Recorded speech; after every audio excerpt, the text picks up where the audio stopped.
Hello friends, welcome back to another video.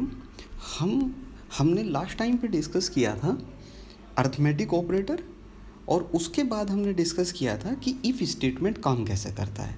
और हमने देखा था कि इफ़ स्टेटमेंट के अंदर लिखा गया कोड अगर सही भी है तब भी हमारी आउटपुट स्क्रीन के ऊपर कुछ भी प्रिंट नहीं हो रहा था, है ना।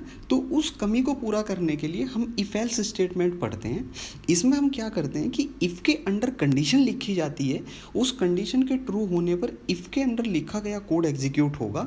अगर इफ़ के अंडर लिखी गई कंडीशन अगर ट्रू नहीं है तो एल्स पर स्विच होगा, तो एल्स के अंदर जो लिखा गया कोड है वो एग्जीक्यूट हो जाएगा।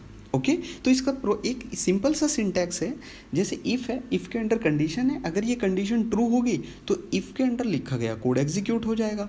अगर ये कंडीशन फॉल्स होगी तो जो कंपाइलर है वो एल्स के ऊपर स्विच करेगा और जो एल्स के अंदर लिखा गया कोड है वो एग्जीक्यूट हो जाएगा। तो इसने सिंपल लिख भी रखा है, तो इफ़ के अंडर कंडीशन ट्रू होने पर तो code to be executed if the condition is true. अगर कंडीशन ट्रू नहीं होती, एल्स के अंदर लिखा गया code will be executed. Okay, तो आइए इसे हम एक सिंपल एग्जांपल से समझते हैं। जैसे कि हम ये एग्जांपल जो है ये लास्ट इफ़ स्टेटमेंट का ही है, जिसके अंडर हमने एक वेरिएबल है a जिसकी वैल्यू को हमने 20 से इनिशियलाइज़ किया है, एक वेरिएबल है b जिसकी वैल्यू को हमने 20 से इनिशियलाइज़ किया है, a की वैल्यू को 10 से इनिशियलाइज़ किया है, b की वैल्यू को 20 से इनिशियलाइज़ किया है। और लाइन नंबर 4 के अंदर हमने इफ़ स्टेटमेंट लिखा है।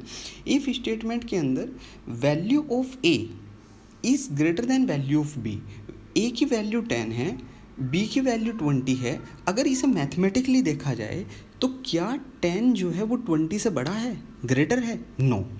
तो इसका मतलब ये कंडीशन का जो रिज़ल्ट आया वो आया है फॉल्स।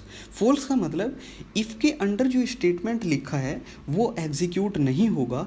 तो इसी वजह से जो कंपाइलर है वो लाइन नंबर 8 के ऊपर स्विच करता है, एल्स के ऊपर, और 9 से लेके 11 तक, मतलब इस एल्स की पूरी बॉडी को वो एग्जीक्यूट करता है। तो इसके अंदर एक स्टेटमेंट लिखा हुआ है लाइन नंबर 10, उसके अंदर लिखा है इको मैसेज। इको का मतलब आउटपुट स्क्रीन पर एक मैसेज प्रिंट होगा। कौन सा मैसेज? जो इन्वर्टेड कोमा के अंदर लिखा है, that means b is greater than a।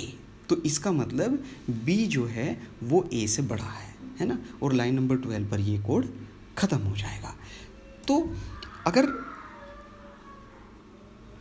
देखा जाए तो इसने इफ़ के जो इफ़ स्टेटमेंट है उसकी कमी को दूर कर दिया। ओके, तो लेकिन हमने देखा कि इफ़ स्टेटमेंट, हमने इस वीडियो में और इससे पिछली वीडियो में देखा कि इफ़ स्टेटमेंट काम कैसे करता है, इफ़ एल्स स्टेटमेंट काम कैसे करता है। एक होता है मतलब इफ़ भी, मतलब एक ऐसा कोड भी लिखा जा सकता है जिसके अंदर इफ़, एल्स और एल्स इफ दोनों के दोनों हों, है ना। तो उस कोड को हम देखेंगे नेक्स्ट लेक्चर में कि वो काम कैसे करता है। ठीक है, तब तक के लिए थैंक यू। आप अपना ध्यान रखिए।